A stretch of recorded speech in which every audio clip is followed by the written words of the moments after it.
ঋতু পরিবর্তন আল্লাহ তাআলার দেয়া বিধানের অংশ। তিনি পৃথিবীর স্থান ও সময় ভেদে তাপমাত্রায় বৈচিত্র্য এনেছেন। আল্লাহ তাআলা তার দেয়া বিধানবলীও মৌসুম ও ঋতু উপযোগী করে দিয়েছেন। তার কোনো হুকুমই বান্দার জন্য কষ্টসাধ্য নয়।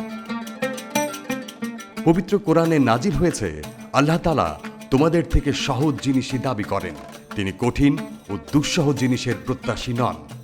সূরা বাকারা আয়াত 185। আল্লাহ তাআলার গুরুত্বপূর্ণ বিধান হল প্রতিদিন 5 বার তার জন্য নামাজ আদায় করা, আর এর জন্য প্রয়োজন হয় অজু। শীতকালে এই অজুতে একটি ভুলের কারণে নামাজ সুন্দর করে পড়লেও আদায় নাও হতে পারে। শীতকালে সাধারণত শরীরের ত্বক শুষ্ক থাকে, যে কারণে চামড়া ভিজতে একটু সময় লাগে। তাই অজু করার সময় ভালোভাবে ডলে ডলে অজুর অঙ্গের চামড়া ভিজাতে হবে। এক চুল পরিমাণ শুকনো থাকলে অজু হবে না। ওই অজু দিয়ে নামাজ পড়ে ফেললে তা পুনরায় আদায় করতে হবে। হযরত আব্দুল্লাহ ইবনে আমর রাদিয়াল্লাহু তাআলা আনহু থেকে বর্ণিত, তিনি বলেন, কোনো এক সফরে আল্লাহ রাসূল সাল্লাল্লাহু আলাইহি ওয়াসাল্লাম আমাদের পেছনে পড়ে গেলেন। পরে তিনি আমাদের কাছে এসে পৌঁছলেন।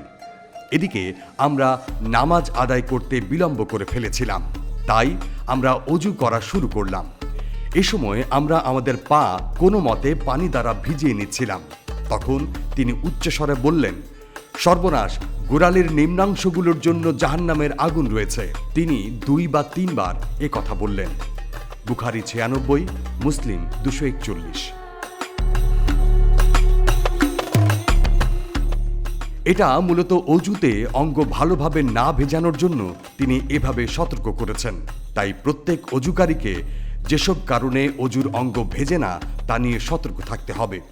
কখনো তেল, cream, nail polish, makeup, mobil, আঠালো বস্তু ইত্যাদির কারণে অজুর পানি পৌঁছাতে চায় না।